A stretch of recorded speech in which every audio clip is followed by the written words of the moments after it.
আল্লাহর ওলি শায়খ শিবলি রাহমাতুল্লাহি আলাইহি বলেন, ও দুনিয়ার মানুষ, আমি এক সময় সফর করতেছিলাম মানুষদেরকে দ্বীনের দাওয়াত দেওয়ার জন্য।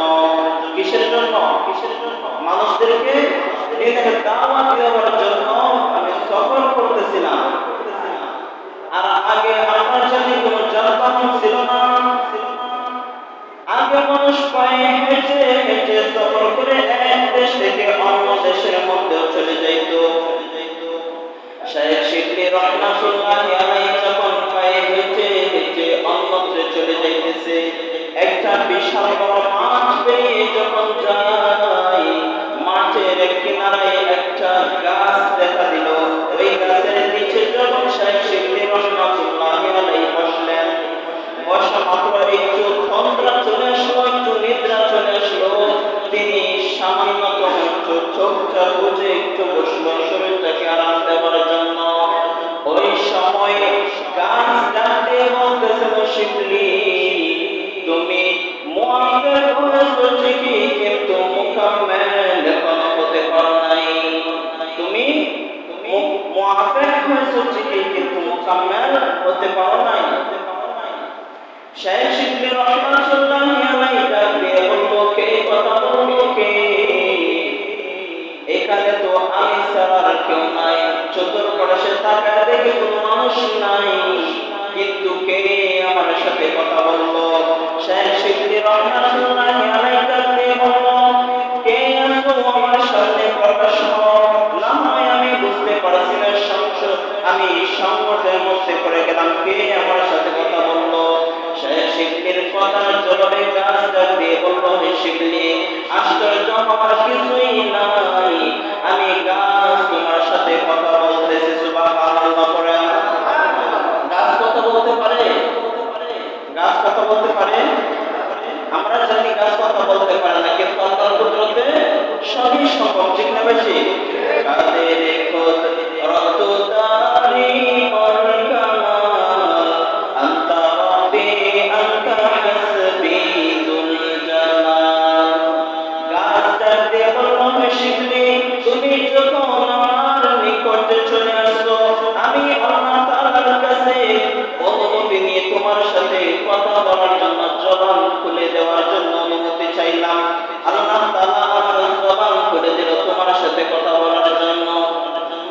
শায়খ শিবলি রাহমাতুল্লাহি আলাইহি বলেন, ও গাছ, তুমি কি কথা বলতে চাও? গাছ ডাক দিয়ে বলল, হে শিবলি, আমি তোমার সাথে এতটুকুই একটা উপদেশ দিতে চাই। তুমি মুআফিক হয়েছো ঠিকই, কিন্তু মুকাম্মেল হতে পারো নাই।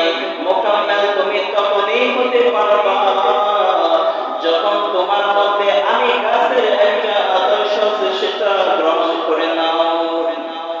আমি গাছের মধ্যে একটা আদর্শ আছে, যে আদর্শটাকে তুমি গ্রহণ করলে তুমি কি হয়ে যাইবা? মুকাম্মেল হয়ে যাইবা। সুবহানাল্লাহ পড়ি।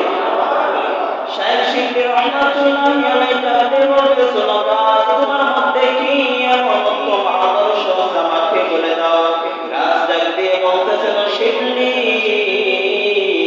তুমি আমার মধ্যে এত সুন্দর একটা আদর্শ রয়েছে, যে আদর্শটা হলো, মানুষ আমার পাশ দিয়ে কত মানুষ চলে যায়, কত মানুষ আমার তলে আমার ছায়ার নিচে এসে বিশ্রাম করে, এবং কত মানুষ আমার গাছের ফল তারা উপভোগ করে, এবং কি আমি মানুষের নিঃশ্বাস, সারা নিঃশ্বাসটা নিজে গ্রহণ করে পৃথিবী থেকে বের করে দিই। ও দুনিয়ার মানুষ, এখানে একটা শিক্ষণীয় বিষয় হলো, গাছের মধ্যে এত সুন্দর আদর্শ থাকা সত্ত্বেও দেখেন গাছ দাঁড়িয়ে আছে, কিন্তু মানুষ গাছের মধ্যে আঘাত করতেছে। গাছ কি করে না? মানুষকে উল্টা কোনো আঘাতও করে না, কোনো গালিও দেয় না। গাছকে আল্লাহ তাআলা ধৈর্য শক্তি দিয়েছেন। কি শক্তি দিয়েছেন? কি শক্তি দিয়েছেন? ধৈর্য শক্তি দিয়েছেন। এবং কি গাছের মধ্যে আল্লাহ তাআলা সেই নম্রতাটা আল্লাহ তাআলা দিয়েছেন। গাছ যদি ইচ্ছা করতো যারা ফসল দিব না, কোন মানুষের ক্ষমতা আছে সেই গাছ থেকে ফল বাইর করবে? কোন মানুষেরই ক্ষমতা নাই। গাছ যদি ইচ্ছা করে যে কোনো মানুষকে ছায়া দেব না, কোন মানুষের ক্ষমতা আছে?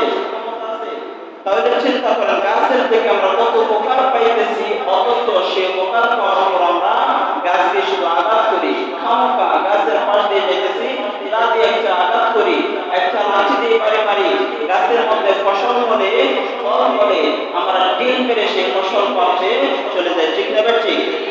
এত আঘাত করার পর গাছ কি করে না, কোনো মানুষকে একটা গালিও দেন না, কোনো মানুষকে আঘাতও করেন না। সুবহানাল্লাহ পড়ি।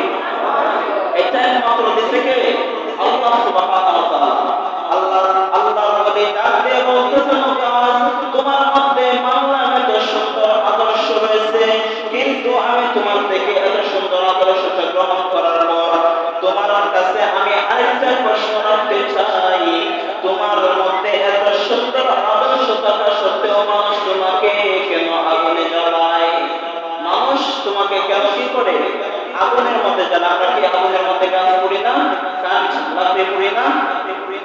দেখবেন গাছের কাঠ দিয়ে আমরা যা কিছু করি না কেন, অবশেষে তাকে কি করি, লাকড়ি বানায়